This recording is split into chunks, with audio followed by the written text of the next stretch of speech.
because you've come to the right place, because I kind of read stories for your entertainment. That's what I do. It's kind of the only thing I do on here. I don't do anything else. Do I? No. I just do that. Anyway. Hello. Welcome to the first fiction story of 2020 for me. I hope the year has found you well, and I hope it continues to do so, as I think I've said for all the videos this year so far. That said, as I stated, this is a Monday story, meaning it's the only story in the video. This one is a little shorter. I don't know how much time it's going to take up. I'm going to have to see as I record things. That said, again, as a Monday story, if there's any violent scenes, language, explicit content, I will not edit it. I will not change it. I will not censor it. That's just how I'm going to do on Mondays from now on. So if you're not into that kind of thing, maybe avoid...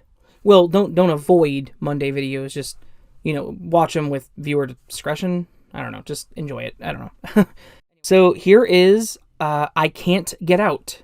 This is a story I found on No Sleep, and I hope that you all have a great time listening to it. I had to watch what I said there because of how I end my intros. Anyway, here's the story called I Can't Get Out. Enjoy. I was on a cruise ship, headed to South Africa. I had 3 weeks off my work as an accountant.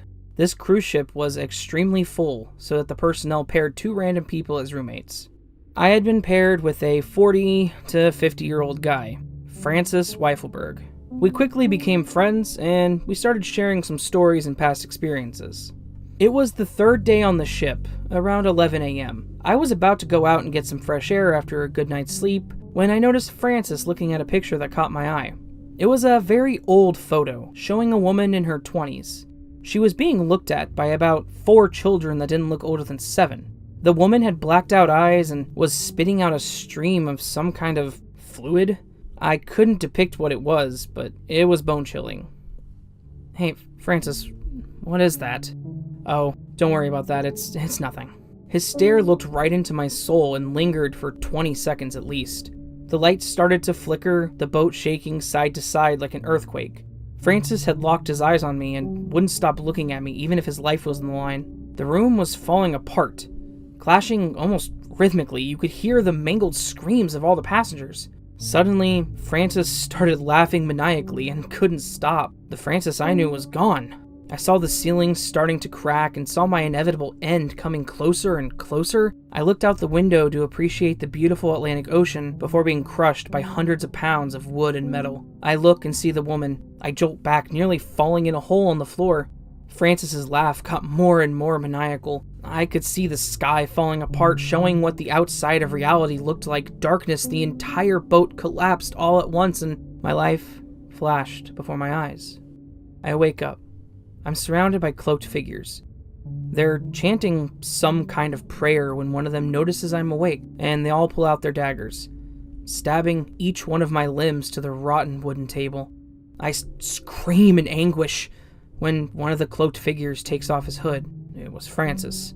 He had compassion in his eyes, as though he'd realized what he had done. He pushed away the other 4 people and he started to care for me. He undid my shackles, he removed the daggers, and he made sure that I wasn't bleeding out. He brings me out. We're in South Africa. I didn't notice anything except one strange thing. That phone, it had a different image. And I see another ship start to sink. What are you I couldn't let out a single word before I'm on the ground, bleeding out. The phone sucking my soul in. I found a way to open other apps on this phone. This is a cry for help. Come find me. I can't get out.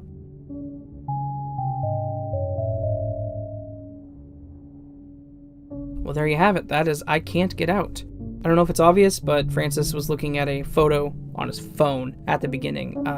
And they were heading to South Africa on a basic cruise, and they were heading to South Africa on the cruise. They ended up on the island that they were on with the group of people who would have fit really well into my cult video, actually, now that I'm looking at it. And in the end, she's a different image. The second ship starts to sink, basically implying that it's a consistent cycle of the ship sinking. As this is a very short story, it kind of does leave some stuff open for interpretation, but I would say that Francis would be the captain of a ghost ship. That is how I looked at it. If I'm wrong, the author is free to correct me, please. Also, if I misexplained anything, please let me know. Itsyaboinoname.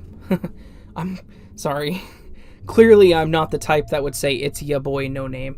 Anyway, I hope you guys enjoyed this story. If you did, please consider giving it a thumbs up. It helps way more than you will ever know. Consider subscribing so I know that you're interested in my content. And leave me a comment. I would love to hear from you. I have plenty more stories ready for you, and I will continue making them as long as I can. And I hope you will stick with me on this fun ride of YouTube video creation and narration.